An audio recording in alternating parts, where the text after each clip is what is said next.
Est-ce que vous permettez, Michel Cazenave, qu'on déploie un concept qui est sous-jacent à tout ce que nous sommes en train de dire et qui a déjà été effleuré par Antoine Fèvre quand il a parlé de constitution? Parce que derrière tout ça, il y a un opérateur intellectuel parfaitement identifié dans l'histoire de la philosophie, dont Abellio s'empare d'une façon un peu comme un pirate et en fait une reconstruction complète. Alors cette notion, elle vient donc du dialogue avec la phénoménologie de Husserl, rencontre improbable. Quel ésotériste a rencontré Husserl comme son maître ou son objet ou son pivot? C'est quelque chose de tout à fait stupéfiant.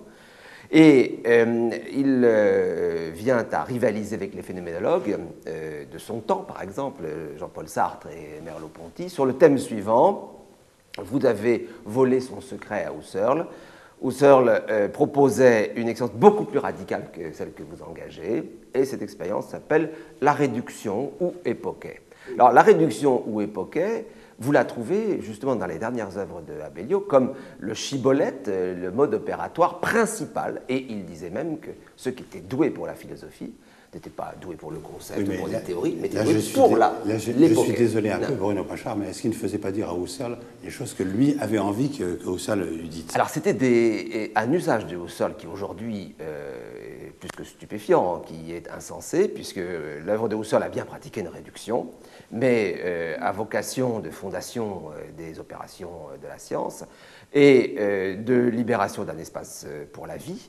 Mais ceci, dans un cadre qui est celui de l'immanence, et ne donnait pas lieu à une révélation de transcendance. Oui, si je me rappelle bien, par exemple, l'opuscule sur l'origine de la géométrie, ça n'a pas grand-chose à voir avec les provocations de celles de... Alors, mais il y avait quand même des traditions qui traînaient autour de la mort de Husserl, comme vous savez, et le dialogue avec Edith Stein, l'idée que, en fait, Husserl aurait diffusé une doctrine exotérique qui aurait constitué, justement, une pratique, je dirais, profane de l'époquet, et que, en réalité, l'époquet pouvait nous conduire à une très grande expérience spirituelle, encore à peine dévoilée par Husserl lui-même, et de tradition liée à la pensée juive, et au plus grand dialogue, au fond, de Moïse et du buisson ardent. Donc, Abellio rentre par ce dernier Husserl et veut se ressaisir des méditations cartésiennes à partir de cet acte. Et donc, son idée, c'est qu'il y avait une part existentielle de la philosophie, qu'elle était même le juge véritable de la philosophie, à condition que par existence, on n'entende pas l'engagement égoïste dans un point de vue privé, à la façon des entités méchantes de Jean-Paul Sartre, mais au contraire que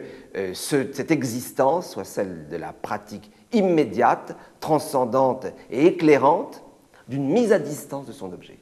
Alors tout ce que nous cherchons justement sur la désoccultation, sur les mathématiques, comme vous le disiez, c'est exactement de cet ordre, c'est-à-dire je me donne au fond un objet égal x, aussi chiffré soit-il, et je le fais entrer en époquet, c'est-à-dire je le soumets à une distance qui est l'espacement d'une transcendance. Et je réécris l'intégralité du phénomène occidental à partir de ce geste.